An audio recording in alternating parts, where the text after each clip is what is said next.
Hello everyone, তো নিশ্চয়ই তোমরা সবাই ভালো আছো। তো আজকে আমরা দশম শ্রেণীর আর একটা গুরুত্বপূর্ণ চ্যাপ্টার নিয়ে আলোচনাটা করব, যেটাতে আছে যে রাসায়নিক গণনা।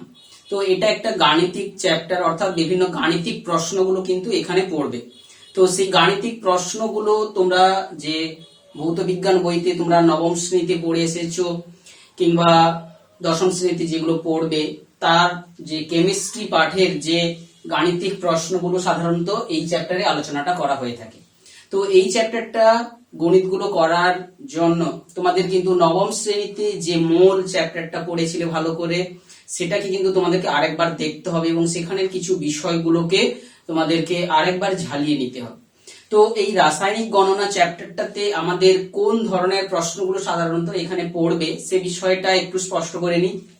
তো এক্ষেত্রে তোমাদের কোন একটা রাসায়নিক বিক্রিয়ার কথা বলা থাকবে এবং সেই বিক্রিয়ায় কোনো বিক্রিয়ক পদার্থ বা বিক্রিয়াজাত পদার্থগুলোর তথ্য দেওয়া থাকবে এবং সেখান থেকে তোমাকে নির্ণয় করতে দেবে যে কত পদার্থ নিয়েছি, তো কত ওই পদার্থটা উৎপন্ন হবে, কিংবা এই পদার্থটার সঙ্গে আর কোন বিক্রিয়ক পদার্থটা কত পরিমাণ মেশালে বিক্রিয়াজাত পরিমাণ পদার্থটা এত পরিমাণ উৎপন্ন হবে।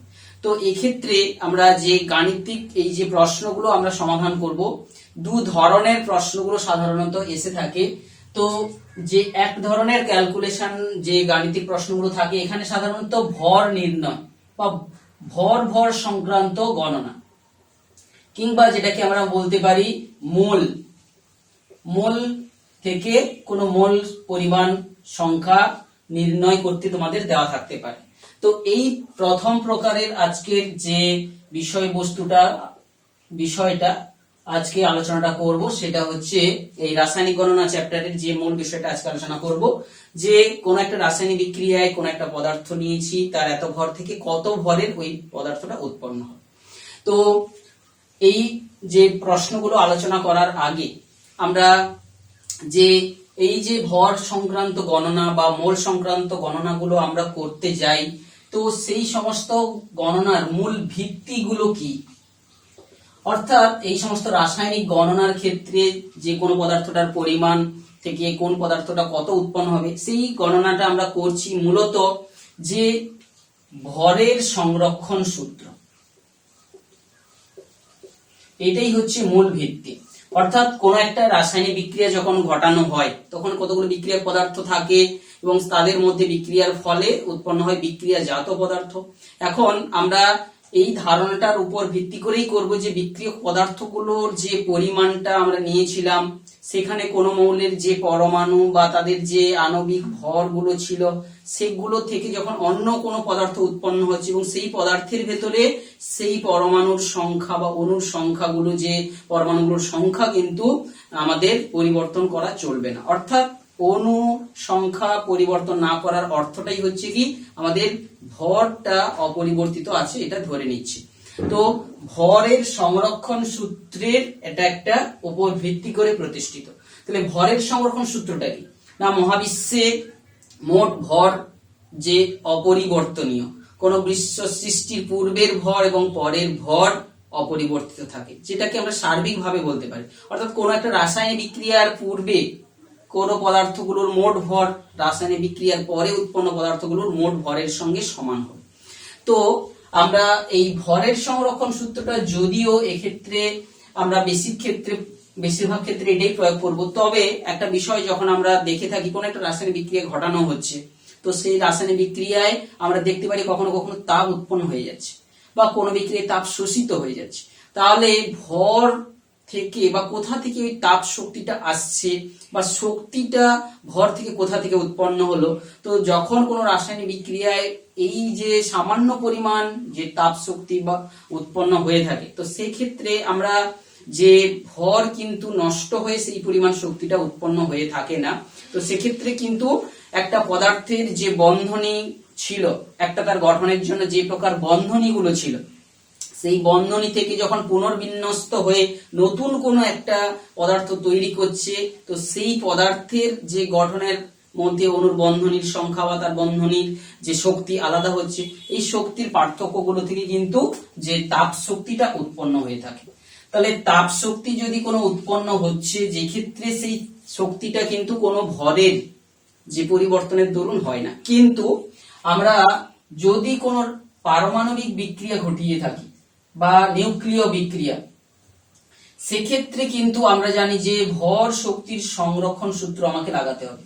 ভর এবং শক্তির সংরক্ষণ সূত্র অর্থাৎ কি, অর্থাৎ কোন ধরনের বিক্রিয়াগুলো ঘটানো হচ্ছে, সেক্ষেত্রে উৎপন্ন তাপ শক্তি, যদি আমরা সাধারণ রাসায়নিক কেমিক্যাল রিঅ্যাকশন গুলো করে থাকি, সেক্ষেত্রে কিন্তু সাধারণত শুধু তাপ শক্তিটা উৎপন্ন হয় এবং এই তাপ শক্তিটা কিন্তু বন্ধনীগুলোর মধ্যে রিঅ্যারেঞ্জ হয়ে কিন্তু উৎপন্ন হয়। তো এক্ষেত্রে আমরা সিম্পল ভরের সংরক্ষণ সূত্র দিয়ে আমরা গণিতটাকে করার চেষ্টা করব। কিন্তু যে ক্ষেত্রে ভর কিছুটা শক্তিতে রূপান্তরিত হয়ে যায় বা শক্তি কিছুটা ভরে রূপান্তরিত হতে পারে, সেটাকেই বলা হচ্ছে ভর শক্তির সংরক্ষণ সূত্র। যখন কোন বিক্রিয়াগুলো সাধারণত ঘটে থাকে, যে বিভিন্ন নিউক্লিয় বিক্রিয়া কিংবা পারমাণবিক বিক্রিয়া যাকে বলে থাকি, যেখানে আমরা জানি যে কোন একটা ভর পুরো সমতুল্য শক্তিতে রূপান্তরিত করা সম্ভব। বিজ্ঞানী আইনস্টাইন এই হচ্ছে ভর এবং শক্তির যে কনভার্সনের তিনি একটা রাশিমালা দিয়েছিলেন, সেটা হচ্ছে কি E = mc²।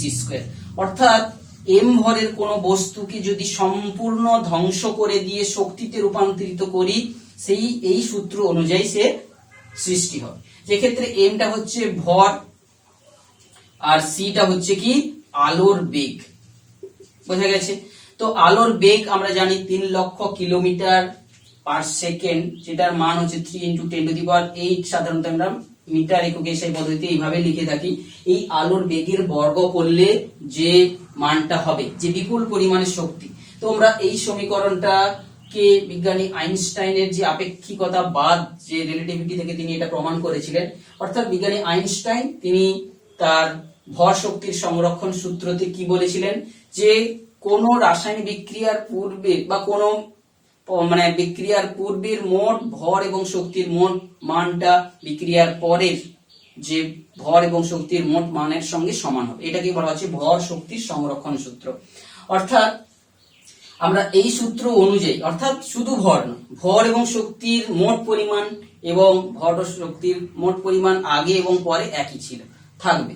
মহাবিশ্ব, এই যে আজকে আমরা ইউনিভার্সের কথা বলছি, এই ইউনিভার্স সৃষ্টির পূর্বের যে মোট শক্তি ছিল বা মোট ভর আর শক্তির যে সমন্বয় ছিল, আজকের যুগে ইউনিভার্সের যে অবস্থা, বিশাল পরিস্থিতি আমরা দেখতে পাচ্ছি, তার মোট ভর এবং শক্তির পরিমাণ কিন্তু অপরিবর্তিত রয়েছে। তো এটাই হচ্ছে আমরা বেসিক স্বীকার্য ধরে নিয়েই করছি। তো আইনস্টাইন এইভাবে তিনি প্রমাণ করেছিলেন, এই সূত্রটা থেকে যদি আমরা 1 গ্রাম ভরের কোনো বস্তুকে, অর্থাৎ ভরটা যদি 1 গ্রাম ভরের বস্তু থেকে আমি শক্তিটা পেতে চাই, তাহলে এই জায়গায় আমি যদি বসাই 1 গ্রাম ইনটু আলোর গতিবেগের জায়গায় আমরা বসাবো 3 × 10⁸ সেন্টিমিটার পার সেকেন্ড তার হোল স্কয়ার। তো এই ক্ষেত্রে আমরা পেয়ে যাচ্ছি 1 × 9 × 10⁻16 gram cm per second square into semi.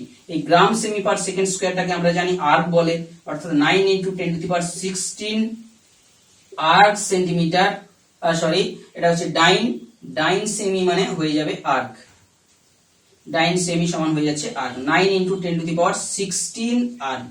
বুঝতে পারছো কত বিপুল পরিমাণে একটা শক্তি তৈরি করা সম্ভব। আমরা যে বিভিন্ন পারমাণবিক বোমার কথা বলেছি, যে সমস্ত পারমাণবিক বোমার যে বীভৎস শক্তির কথা আমাদের ইতিহাস থেকে তার সাক্ষী রয়েছে, যে পারমাণবিক বোমা আমেরিকা ফেলেছিল জাপানের দুটো যে শহরের পর, হিরোশিমা এবং নাগাসাকিতে, যে ফ্যাট ম্যান আর লিটল বয় নামক যে দুটো বোমা ফেলেছিল, তার বীভৎসতার দেখেছি, যে এখান থেকে সে শক্তি থেকে যে বিপুল পরিমাণ তাপ শক্তি নির্গত হয়েছিল, সেই তাপ দিয়ে পুরো দুটো শহর ধ্বংস হয়ে গেছে। তো সেক্ষেত্রে তো বর্তমান যুগে তো সেই ইউরেনিয়াম ব্যবহারের পরিবর্তে এখনো থোরিয়াম, প্লুটোনিয়াম, বিভিন্ন আরো যে ভিন্ন যে তেজস্ক্রিয় মৌলকে ব্যবহার করেও কিন্তু যে পারমাণবিক বোমা তৈরির কাজ চালাচ্ছে বিভিন্ন দেশ। তো সে যাই হোক, সেই প্রসঙ্গে আসছি না। আমরা যেটা মূল ভিত্তিগুলো আলোচনা করতে গিয়ে বলছি, যে শক্তি আর ভরের যে মোট পরিমাণ অপরিবর্তিত থাকবে, কিংবা যে আইনস্টাইনের সমীকরণের সাহায্যে আমরা যদি দেখাই কত পরিমাণ শক্তি সেটা উৎপন্ন হতে পারে।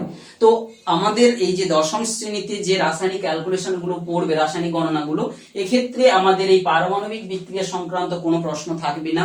এক্ষেত্রে আমরা শুধু যে ক্ষেত্রে সামান্য তাপ শক্তি উৎপন্ন হচ্ছে সেটাকে আমরা বুঝতে পারবো যে পরিমাণ ধরো সামান্য 50 জুল বা কোথাও জুল, এই পরিমাণ শক্তি তাপ শক্তি উৎপন্ন হচ্ছে, যার মান আমরা খুব সামান্য ভরের সমতুল্য 0.000 যে গ্রাম ভরের সমতুল্য কত হতে পারে সেটা তোমরা নিশ্চয়ই এই সূত্র থেকে বেশি করতে পারো। তো এটা আমি আরবিটারি ওয়েতে লিখেছি, অর্থাৎ এই যে শক্তিটার মান যে সামান্য ভরের ডিফারেন্স ঘটাবে সেটাকে আমরা নেগলেক্ট করব। তো আসছি যে রাসায়নিক গণনার যে এই ভর কিংবা মোল সংক্রান্ত গণনাগুলো একটা করার যে ধাপগুলো আমরা এখন জানবো। যে গণনার গণিতগুলো যখন পড়বে আমরা কিভাবে সেই সমস্ত গণিতগুলোকে বা প্রশ্নগুলোকে সমাধান করব। তো প্রথমে চলে আসছি, যে কোনো গাণিতিক যে প্রশ্ন যখন যে রাসায়নিক গণনা থেকে তোমাদের পড়বে, প্রথম ধাপগুলো আমরা কি কি, যে ধাপে আমরা রাসায়নিক গণনা করব, ফার্স্ট ধাপের প্রথম থাকবে আমরা কি গণিতটাকে পড়ে সেই যে গণিতের ভাষা অনুযায়ী আমরা একটা রাসায়নিক যে বিক্রিয়া লেখার চেষ্টা করব। বিক্রিয়াটা কি, অর্থাৎ কোন বিক্রিয়ক পদার্থ, রাসায়নিক বিক্রিয়া কাকে বলে, যেখানে বিক্রিয়ক পদার্থগুলো থাকবে, বিক্রিয়ক পদার্থ থাকবে সেখান থেকে উৎপন্ন হবে বিক্রিয়াজাত পদার্থ। অর্থাৎ কারা কারা বিক্রিয়া করেছে, কে কে উৎপন্ন হয়েছে, এইটা দিয়ে আমরা রাসায়নিক বিক্রিয়াটা লিখব। দ্বিতীয় ধাপে আমরা কি করব, সমতা বিধান করব। এই যে রাসায়নিক বিক্রিয়াটা আমরা লিখলাম সেই রাসায়নিক বিক্রিয়াটাকে এখন সমতা বিধান করব। সাপোজ মনে করো A প্লাস B থেকে উৎপন্ন হয়েছে C প্লাস D, এই যে রাসায়নিক বিক্রিয়াটাকে লিখে এখন সমতা বিধান করার যে পদ্ধতি রয়েছে, সমতা বিধান আমরা সাধারণত অবজারভেশন মেথডের সাহায্যে কিন্তু সমতা বিধানটা করব। অর্থাৎ বাম পক্ষের যে বিভিন্ন পরমাণুগুলোর সংখ্যা দেখব, ডান পক্ষের বিভিন্ন পরমাণুগুলোর সংখ্যা দেখে তাদের যে ডিফারেন্সটা হচ্ছে সেখানে আমরা ট্রায়াল এন্ড এরর প্রসেসের সাহায্যে কোন সংখ্যা বসালে, এবং যে কোনো সংখ্যা বসাবো আমরা কিন্তু বারবার জানবো যে অণুর যে সংখ্যার স্থানে আমরা সংখ্যাটাকে বসাবো। কারণ কি, কত সংখ্যক অণু, কারণ অণুর যে গঠনটা কিন্তু আমরা চেঞ্জ করে কোনো সংখ্যা আমরা তার পাশে লিখতে পারি না, কারণ প্রত্যেকটা অণু যখন তৈরি হয় আমরা জানি তাদের যোজ্যতার উপর ভিত্তি করে একটা অণুর গঠন হয়ে থাকে। তো সেক্ষেত্রে আমরা কেবলমাত্র অণুর সংখ্যাটার জায়গায় আমরা প্রয়োজনীয় সংখ্যা বসিয়ে তাকে সমতা বিধানটা করব। তারপরের ধাপটা কি হবে, সমতা বিধান করার পরে আমাদের কি প্রশ্ন অনুযায়ী কোন ক্যালকুলেশনটা করতে বলছে, কি পদার্থটার পরিমাণ জানতে চেয়েছে, সেই পদার্থগুলোরই কেবলমাত্র আণবিক গুরুত্ব নির্ণয় করব। আণবিক যে গুরুত্ব দ্বারা, অর্থাৎ অণুগুলোর ভর, আণবিক গুরুত্ব থেকে আমরা জানি তাকে গ্রামে প্রকাশ করে তার হচ্ছে ভরটাকে আমরা বের করব। অর্থাৎ কত ভর থেকে কত ভরের পদার্থ উৎপন্ন হয়েছে সেটা আমরা যাচাই করব। আণবিক গুরুত্ব গুলো প্রকাশ করে দেওয়ার পরে আমরা যে কোন সঠিক ঐকিক নিয়মের সাহায্যে, ঐকিক নিয়মের দ্বারা ঐকিক নিয়মটাকে এখানে আমরা প্রয়োগ করব। কার সঙ্গে, যে পদার্থগুলোর আণবিক গুরুত্ব আমরা লিখলাম, এটার আণবিক গুরুত্ব ধরো মনে করছি ধরো Ma, এটা Mb, এটা Mc আর Md। যদি বলছে যে ধরো এটার আণবিক গুরুত্ব আমার সাপোজ বেরিয়েছে 10 এর সঙ্গে 30 বিক্রিয়া করে এটা 40 হয়, এটা ধরো হচ্ছে 20 হয়, এটা 20 হয় এটা। তো এইভাবে আমরা কোন পদার্থটার সঙ্গে কোন পদার্থটা নির্ণয় করতে দিচ্ছে সেইটার উপর ভিত্তি করে আমরা ঐকিক নিয়মটা করে সিম্পল ভাবে আমরা গণিতটা করব। তো এক্ষেত্রে হয় ভর সংক্রান্ত ক্যালকুলেশন, অর্থাৎ যে ক্ষেত্রে সাধারণত গ্রাম, কত গ্রাম নিয়ে কত গ্রাম পদার্থ উৎপন্ন হচ্ছে সেটা দিতে পারে, কিংবা কখনো মোল, আমরা মোল সংখ্যাটা নির্ণয় করতে জানি যে মোল কাকে বলে।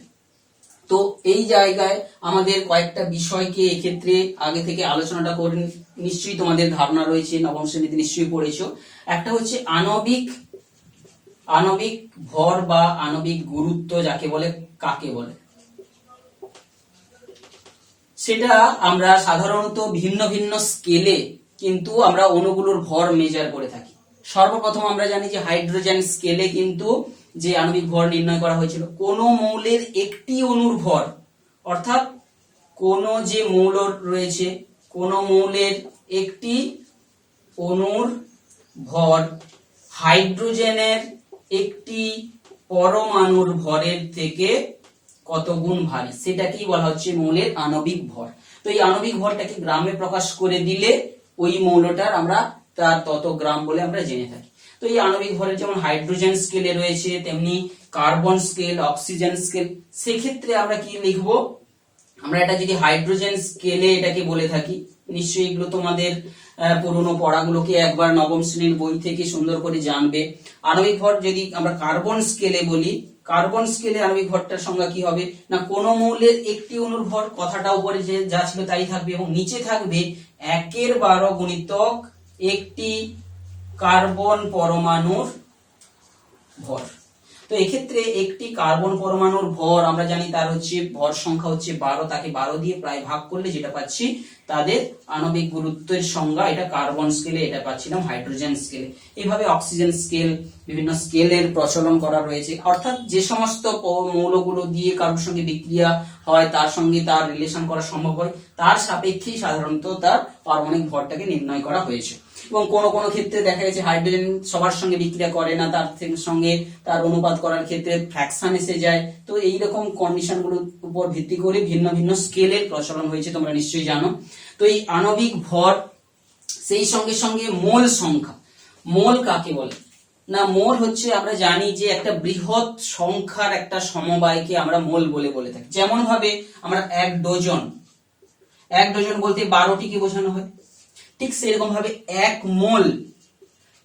মোল বলতে কি একটা বৃহৎ সংখ্যা। এবারে এক মোল যদি অণু বলে থাকি, কোন পদার্থের অণু, অক্সিজেন অণু, কথাটার মানে কি যে 6.022 ইন্টু 10⁻23 সংখ্যক যে অক্সিজেন অণুকে এক কথায় আমরা বলবো এক মোল অণু। আবার আমরা জানি যে মোল সংখ্যার সঙ্গে, আণবিক ভরের সঙ্গে আয়তনের যে সম্পর্কগুলো রয়েছে, এইগুলো নিশ্চয়ই তোমাদের মনে পড়ছে যে 3টা গুরুত্বপূর্ণ সম্পর্ক আছে। যে অ্যাভোগাড্রো সংখ্যক অণু, যাকে আমরা মোল সংখ্যাটাকে আমরা Na সংখ্যা দিয়ে প্রকাশ করে থাকি, তাহলে এই অ্যাভোগাড্রো সংখ্যক অণুকে এক মোল অণু বলা হয়।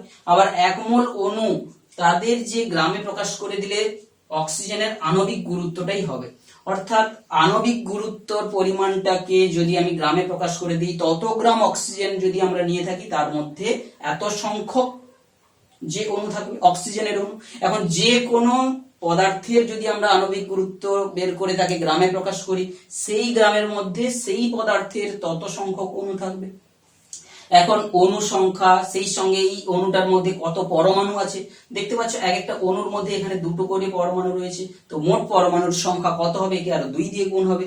তো এইভাবে মোল সংখ্যা, অণু সংখ্যা, সঙ্গে সঙ্গে আয়তনের যে সম্পর্কটা তোমরা জানো, দেখো যে 3টা যে সম্পর্কের কথা বলছি, তাহলে 1 নম্বর মোল সংখ্যার সঙ্গে ধারণা, যে আণবিক গুরুত্ব সম্পর্কে ধারণা, আর আয়তন, যেটা আমরা জানি যে এসটিপি তে 1 মোল যে কোনো গ্যাস নিলে তার আয়তন হয় কত, 22.4 লিটার। তাহলে এই যে 3টা গুরুত্বপূর্ণ যে ধারণা আমরা কিন্তু নবম শ্রেণীতে আমরা পড়ে এসেছিলাম, সেটাকে কিন্তু আমাদের এই সমস্ত বিষয়গুলোকে মাথায় রাখতে হবে, এবং প্রয়োজনে আমাদের গণিতের সুবিধার্থে সেই রকম ভাবেই কিন্তু আমাদের তথ্যগুলোকে কাজে লাগাতে হবে। তাহলে এসটিপি তে 1 মোল কোন গ্যাস, অর্থাৎ আণবিক গুরুত্বপূর্ণ বিশিষ্ট যে পদার্থটাকেই আমরা বলছি তার 1 মোল কথাটা ডাইরেক্ট লেখা থাকতে পারে, কিংবা আণবিক গুরুত্ব দেওয়া থাকলে তার ভর হয় 22.4 লিটার, কিংবা 1 মোল কথাটা যদি দেওয়া থাকে তারও আয়তন হয়ে যায় 22.4 লিটার। তো এইভাবে ভিন্ন ভিন্ন যে সম্পর্কগুলো রয়েছে। আবার অ্যাভোগাড্রো সংখ্যক 22 যে 6.022 ইন্টু 10⁻23 সংখ্যক অণুর আয়তন কত হবে, 22.4 লিটার। বোঝা গেল? এইরকম ভাবে এরা পারস্পরিক ভাবে ভিন্ন ভিন্ন সম্পর্কের মধ্যে এরা আবদ্ধ রয়েছে। তো এই যে ফার্স্ট আমরা যে ধারণাটা আলোচনাটা করতে যাচ্ছি, ভর কিংবা মোল সম্পর্কের ক্যালকুলেশন, তো সেক্ষেত্রে নিশ্চয়ই তোমরা মোলের ধারণা থেকে বা আণবিক গুরুত্ব থেকে ভর নির্ণয়, এই সমস্ত বিষয়গুলো তোমরা নিশ্চয়ই কিছুটা প্র্যাকটিস তোমাদেরকে করতেই হবে। তারপরে আমরা এই যে ভিন্ন ভিন্ন ধাপগুলোকে অবলম্বন করে আমরা গণিতগুলোকে করতে পারবো। তো পুরনো পড়া হিসাবে তোমাদের আজকের এই আলোচনার মধ্যে যে সংজ্ঞাগুলোর কথা বললাম, অ্যাভোগাড্রোর সংখ্যা বিষয়টা কি, মোল সংখ্যা অর্থাৎ মোল কাকে বলে, আণবিক গুরুত্ব কাকে বলে, যে পারমাণবিক গুরুত্ব কাকে বলে, যে এসটিপি তে 1 মোল গ্যাসের আয়তন কত হয়ে থাকে, এই সমস্ত বিষয়গুলো কিন্তু মাথায় তোমাদের রাখতে হবে। এরপরে আমরা যে ধাপগুলোর কথা বলেছি সেই অনুযায়ী আমরা একটা গাণিতিক প্রশ্ন এখানে তোমাদের জন্য সমাধান করব এবং দেখাবো এই যে ধাপগুলো মেনে মেনে আমরা কি করে সে প্রয়োজনীয় উত্তরে আমরা পৌঁছাতে পারি। তো এই একটা গাণিতিক প্রশ্ন আমরা সমাধান করার জন্য আগে থেকে তুলে রেখেছি বোর্ডে, তোমরা দেখতেই পাচ্ছ। তো এই ক্ষেত্রে প্রশ্নটা একবার ভালো করে দেখো কি আছে। অ্যামোনিয়াম সালফেটকে কস্টিক সোডা দ্রবণ সহ উত্তপ্ত করে 6.8 গ্রাম অ্যামোনিয়া উৎপন্ন করতে কত গ্রাম অ্যামোনিয়াম সালফেট প্রয়োজন।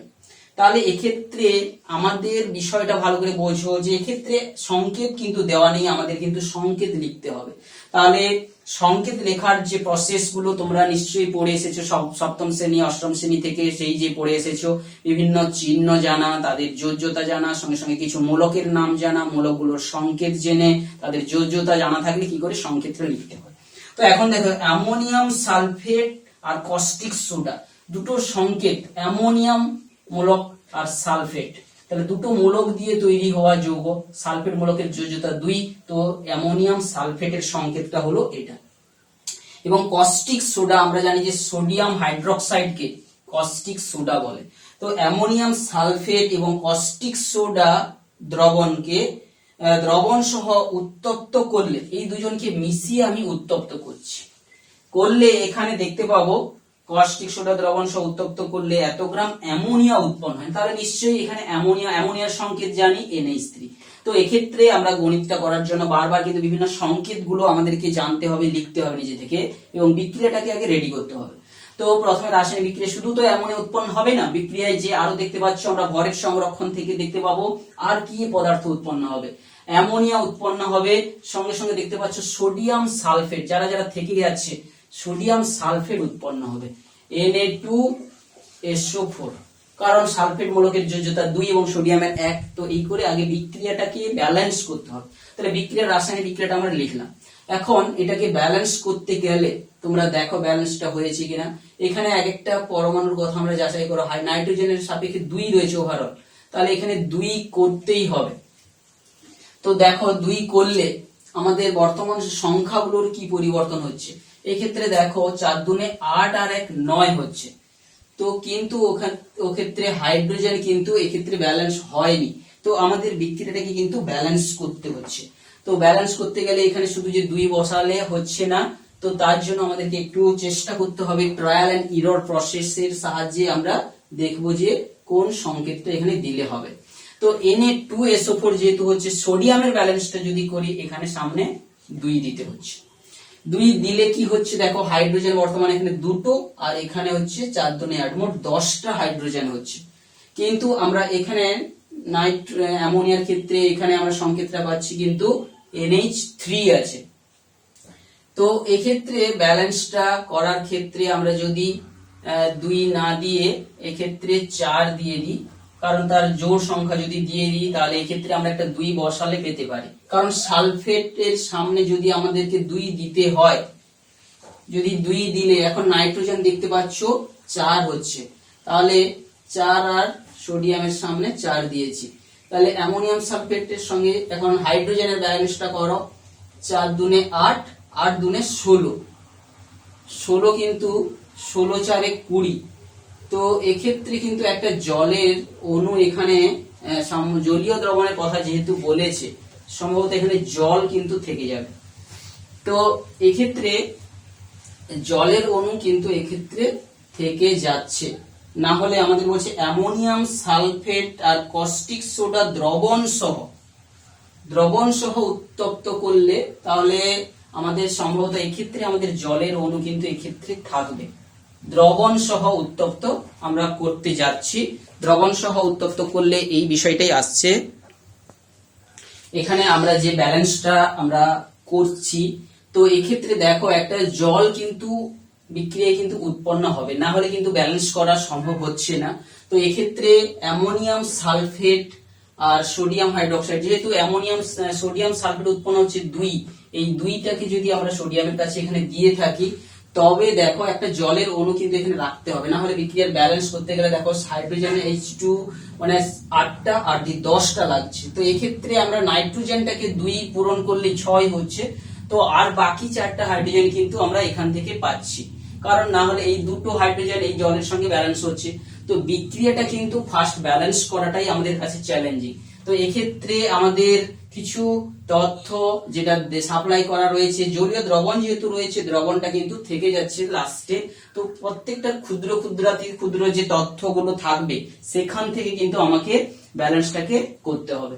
তো এর পরের ধাপ কি বলেছিলাম, তাহলে ফার্স্ট হচ্ছে রাসায়নিক বিক্রিয়াটা লিখে আমরা লেখার সময় কিন্তু আমাদের বিক্রিয়া অনুযায়ী কিন্তু এই জলের অণুটাকে আমাদের রাখতে হতো, সেটা না থাকার জন্য আমাদের ব্যালেন্স করতে একটু অসুবিধা হলো। এরপরে ব্যালেন্সটা হয়ে যাওয়ার পরে এবারে আমাদের কিন্তু কার সঙ্গে কার আণবিক গুরুত্বর একটা ঐকিক নিয়ম করতে হবে। কি বলেছে, অ্যামোনিয়াম সালফেটকে কস্টিক সোডা দ্রবণ উত্তপ্ত করে এত গ্রাম অ্যামোনিয়া, তাহলে আমাকে অ্যামোনিয়ার আণবিক গুরুত্বটা এখন লিখতে হবে। তাহলে অ্যামোনিয়ার আণবিক গুরুত্ব আমরা জানি 17, 14 যুক্ত 3 এটা 17, এখানে 14 দেওয়া আছে নাইট্রোজেন আর হাইড্রোজেন 3, মোট 17, 17 দুনে 34।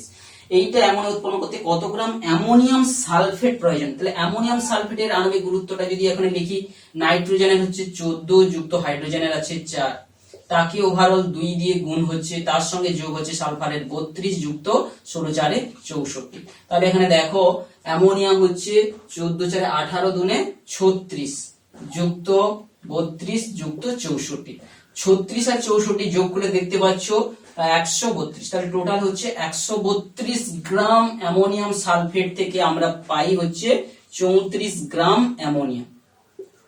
বুঝতেই পারছো, তাহলে আণবিক গুরুত্বটাকে এবারে প্রকাশ করলে এবারে তোমাদের প্রয়োজনীয় যে অনুযায়ী গাণিতিক প্রশ্নের প্রয়োজন অনুযায়ী কিন্তু আমাকে সমীকরণটাকে লিখতে হবে, যে 6.8 গ্রাম পেতে গেলে আমাকে কত নিতে হবে। তাহলে এটা সরল সম্পর্কে আছে, বেশি পেতে গেলে বেশি নিতে হবে, কম পেতে গেলে কম নিতে হবে। অতএব প্রয়োজনীয় যে অ্যামোনিয়াম সালফেটের মান হবে NH4 এর মান হবে, কম তৈরি করতে যাচ্ছি কম হবে, তাহলে আমাকে নিতে হচ্ছে 6.8 গ্রাম পেতে গেলে কত নিতে হবে। তো এক্ষেত্রে যেটা আছে 132 এর সঙ্গে আমাকে সরল সম্পর্কে থাকার জন্য 6.8/34 এইটা গুণ করে গ্রামটা বের করতে হবে। তো এক্ষেত্রে সম্ভবত 34 দুনে 68.2 পাচ্ছ, 2 দুনে 4, 2 3 6, 2 1 2, তাহলে 26.4 গ্রাম আমাদেরকে অ্যামোনিয়াম সালফেটের প্রয়োজন পড়বে। তো এই হচ্ছে একটা গাণিতিক প্রশ্ন, যেই গাণিতিক প্রশ্নগুলোকে আমরা ধাপ যেটা বলেছিলাম, সর্বপ্রথম সমীকরণটা লিখতে হবে, এবং সমীকরণটা লেখার সময় আমাদের প্রশ্নের যে ক্ষুদ্র যে তথ্যগুলো দেওয়া রয়েছে সেটাকে কিন্তু বারবার বলছি মাথায় রেখে, যদি আমাদের কোনো অজানা বিক্রিয়া পড়ে তখন আমাকে বিক্রিয়াটাকে লিখে তাকে ব্যালেন্স করতে হবে, না হলে কিন্তু আমাদের ব্যালেন্সটা যদি ঠিকমতো করা না হয়ে থাকে। তো কখনো কখনো যদি এমন হয়ে থাকে কোনো বিক্রিয়ক পদার্থ থেকে যেটা উৎপন্ন হচ্ছে সেইটার মধ্যেই সেই অণুটাই কেবলমাত্র বা পরমাণুগুলো কেবলমাত্রই থাকছে, অন্য কোনো পদার্থ উৎপন্ন হলেও তার মধ্যে সেই অণুটা যার কথা বলা হচ্ছে সেটা নেই, তাহলে কেবলমাত্র আমি সেই অণুর সংখ্যাটাকেই ব্যালেন্স করে আমি নেব।